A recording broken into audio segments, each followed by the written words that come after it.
Ladies and gentlemen, welcome to Chanel Jasmine, the best novel Chanel for romantic stories.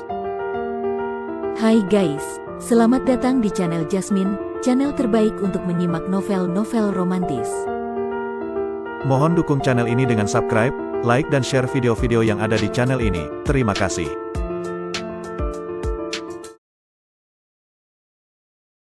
Kaisar Agung Seni Bela Diri 1175. Bir, suara ledakan menggema ketika tebasan Kaisar Dewa jauh lebih dahsyat dari tekanan gerbang selatan langit milik Nanguan.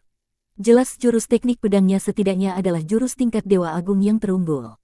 Saat tebasan dahsyat itu menyambar, serangan dari Nanguan dan Duankong Kaisar Dewa menyusul secara bertubi-tubi, membuat Luo Xiu benar-benar terjebak dalam krisis mengerikan. Ini tidak baik. Wajah Luo Xiu berubah. Namun ia tak menemukan cara yang lebih andal selain mengerahkan seluruh kekuatan tungku kekacauan Wuji untuk bertahan. Bir, di bawah serangan gabungan ketiga Kaisar Dewa, bayangan Dewa Agung milik Luo Xiu meledak berkeping-keping. Tungku kekacauan Wuji, pusaka tertinggi, tak rusak, namun gelombang energi mengerikan menembus pertahanan tungku, langsung menghantam tubuh Luo Xiu. Plak, plak, plak, tetesan darah berwarna merah menyala berhamburan, tubuh Luo Xiu berubah menjadi berlumuran luka parah.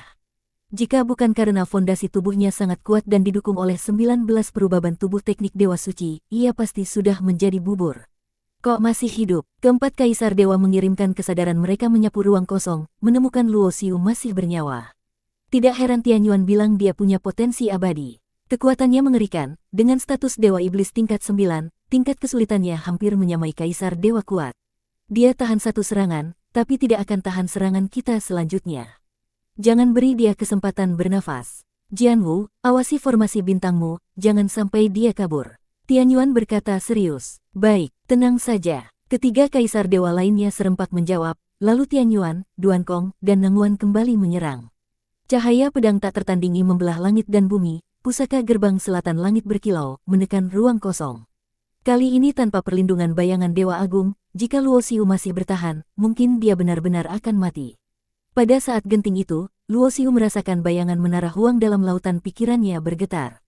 Sebuah informasi mengalir masuk ke benaknya melalui bayangan itu. Memanggil wujud asli Menara Huang. Informasi yang diterima Luo Xiu adalah sebuah teknik rahasia, yang memungkinkan dia memanggil wujud asli Menara Huang melewati penghalang ruang dan waktu, melalui bayangan esensi Menara Huang yang terwujud dalam pikirannya. Hal ini karena esensi Menara Huang merasakan nyawanya terancam, sehingga memberikan izin kepadanya untuk memanggil wujud asli Menara Huang. Namun Luo Xiu tahu, jika ia benar-benar memanggil wujud asli Menara Huang, maka penguasa wilayah Huang saat ini pasti tahu bahwa dia sudah mendapat pengakuan Menara Huang, dan tentu penguasa wilayah Huang tidak akan membiarkan dia melakukan itu begitu saja. Deng, deng, deng. Bayangan esensi Menara Huang terus bergetar hebat, rasa ancaman kematian makin pekat memenuhi hatinya. Kini Luo Xiu tak peduli untung rugi, dia tahu jika tidak segera memanggil wujud asli Menara Huang, hari ini adalah hari kematiannya. Jika mati, semua akan sia-sia, buat apa pikir panjang. Dengan tangan berdarah penuh luka, dia membuat gerakan cepat membentuk segel-segel rumit. Bir, pada saat serangan ketiga Kaisar Dewa semakin mendekat, tiba-tiba aura mengerikan bak berasal dari zaman purba muncul. Seketika alam semesta seperti tertekan, ruang dan waktu terhenti. Di dimensi jauh di luar sana, berjuta-juta mil dari kota kuno Dahuang, di tanah suci Sentian muncul aura kuno dan dahsyat, membangkitkan perhatian seluruh penduduknya. Sebuah menara ilahi bercahaya emas perlahan terangkat, menghembuskan aura mengerikan yang menindas segalanya. Apa yang terjadi? Bukankah itu menara leluhur? Apakah menara itu kehilangan kendali? Sepertinya menara itu akan terbang. Pergi. Para ahli Sentian terbang ke langit, menyaksikan sang leluhur wilayah Huang, penguasa wilayah Huang saat ini, muram dan mengeluarkan jurus dahsyat yang menahan menara agar tidak pergi. Leluhur, Master, apa yang sedang terjadi? Ketua Sentian dan para tetua bingung bertanya. Seseorang sedang memanggil Menara Huang. Segera aktifkan formasi besar Sentian, jangan sampai menara itu pergi. Penguasa wilayah Huang memerintahkan dengan suara berat. Formasi besar Sentian adalah formasi penjaga utama wilayah suci Sentian, diciptakan dengan mengumpulkan bahan ilahi tak ternilai dan diagram formasi dahsyat, butuh waktu ratusan juta tahun untuk diselesaikan. Bahkan seorang kuat tingkat tertinggi yang nekat memasuki wilayah ini akan langsung mati dan lenyap tanpa sisa. Namun menyalakan formasi ini membutuhkan banyak sumber daya dan artefak langka, khususnya batu leluhur Taichu. Tapi Menara Huang adalah kehormatan suci Sentian dan penguasa wilayah Huang, karena sejak dulu menara selalu dikuasai oleh penguasa wilayah Huang. Jika menara sampai dipanggil dan dibawa pergi di depan mata mereka, bagaimana muka penguasa wilayah Huang sekarang? Mendengar perintah leluhur, Ketua Sentian dan para tetua segera melaksanakan tanpa ragu. Siapa sebenarnya yang memanggil menara Huang? Tatapan penguasa wilayah Huang mengerut tajam. Sebagai sosok terkuat dan pemimpin resmi di wilayah Huang, ia mengetahui banyak rahasia tersembunyi yang jarang diketahui orang. Ia paham bahwa klan Huang di kota kuno Dahuang memiliki cara unik untuk memanggil menara Huang, dan karena itu, setiap penguasa wilayah Huang sepanjang masa selalu memberi hormat khusus pada klan ini. Namun selama berabad-abad, klan Huang tak pernah secara aktif memanggil menara Huang, maka siapa yang kini memanggilnya? Penguasa wilayah Huang teringat peristiwa pembukaan menara Huang ratusan tahun lalu, mungkinkah saat itu menara Huang sudah memilih tuannya sendiri? Karena pusaka seperti menara Huang yang lahir dari asal-usul Dao memiliki kesadaran sendiri, hanya mereka yang dipilih menara sebagai tuan sejati yang bisa menguasainya, sekuat apapun kemampuan orang lain tanpa persetujuan menara, tak ada gunanya. 2. Formasi besar Sentian diaktifkan, lapisan cahaya bertingkat menutup tanah suci Sentian, sementara penguasa wilayah Huang mengerahkan seluruh kekuatannya sehingga menara Huang tidak bisa terbang pergi. Sementara itu, Luo Xiu yang terjebak dalam bahaya terus-menerus memanggil tungku kekacauan Wuji sampai tenaganya habis, dan kini menggunakan teknik rahasia untuk memanggil wujud asli menara Huang. Namun usahanya sia-sia, hanya setitik aura menara Huang yang berhasil dipanggil, bukan keseluruhan wujudnya. Meski aura itu sangat kuat, tetap tak cukup untuk menyelamatkannya. Kekuatan yang tersisa tak cukup menahan, segel yang dibuat Luo Xiu hancur, dan aura menara lenyap. 3 kaisar dewa yang sempat ditekan aura itu kini kembali mengancam dengan kecepatan lebih tinggi. Apa tadi itu? Aura yang sangat mengerikan. Meski kami berempat kaisar dewa, aura itu membuat kami merasa kecil dan lemah. Aura menara Huang meski singkat namun meninggalkan rasa takut luar biasa bagi keempat kaisar dewa.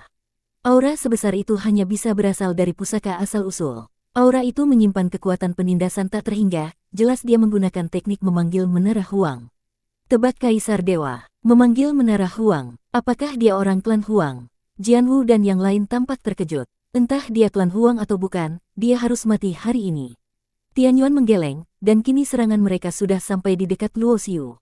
Apakah aku benar-benar akan mati? Luo Xiu merasa kelelahan total. Meski ada pertahanan dari tungku kekacauan Wuji, energi yang menembus tungku bisa menghancurkan tubuhnya yang sudah lemah. Mungkin wujud roh suci masih bisa bertahan, tapi bisakah roh suci itu meloloskan diri dari cengkeraman keempat kaisar dewa? Jika roh suci tertangkap, ia pasti akan disiksa dengan pencarian jiwa, yang jauh lebih menyakitkan daripada kematian biasa. Saat putus asa, tiba-tiba sosok muncul di sisinya dan sebuah tangan kuat menimpa bahunya. Kau menyelamatkanku sekali di kehidupan lalu, sekarang aku balas. Suara itu masuk ke telinganya, dan serangan 3 kaisar dewa langsung hancur seketika. Luo Xiu menoleh dan tersenyum lega melihat sosok itu. Baik, kita seimbang sekarang. Sosok yang datang tepat waktu itu tentu saja Dugu Jianchen, membuat Luo Xiu sadar bahwa kini ia tidak lagi sendiri, di belakangnya ada wilayah pedang Wuji, yang akan datang menyelamatkannya saat bahaya. Perasaan memiliki pelindung seperti ini, Luo Xiu rasakan untuk pertama kali sedalam ini. Swiss, lengan Dugu Jianchen bergerak, serangan ketiga kaisar dewa langsung diredam, 8 roda ilahi muncul di belakang kepalanya, dan aura pedang yang tajam menyapu ruang kosong. Hancurkan. Dugu Jianchen mengangkat tangan dan menunjuk, formasi 108 bintang terbelah, ini tidak baik. Ini Kaisar Agung. Jianwu dan yang lain terkejut, karena mereka mengenal Dugu Jianchen sebagai salah satu kaisar dewa yang baru-baru ini menembus tingkat Kaisar Agung 8 roda wilayah Wuji. Kita bukan tandingannya, cepat mundur. Tianyuan tetap tenang, saat Dugu Jianchen muncul, ia tahu membunuh Luo Xiu sudah mustahil, dan jika mereka tidak segera melarikan diri, mereka berempat bisa tewas di sini.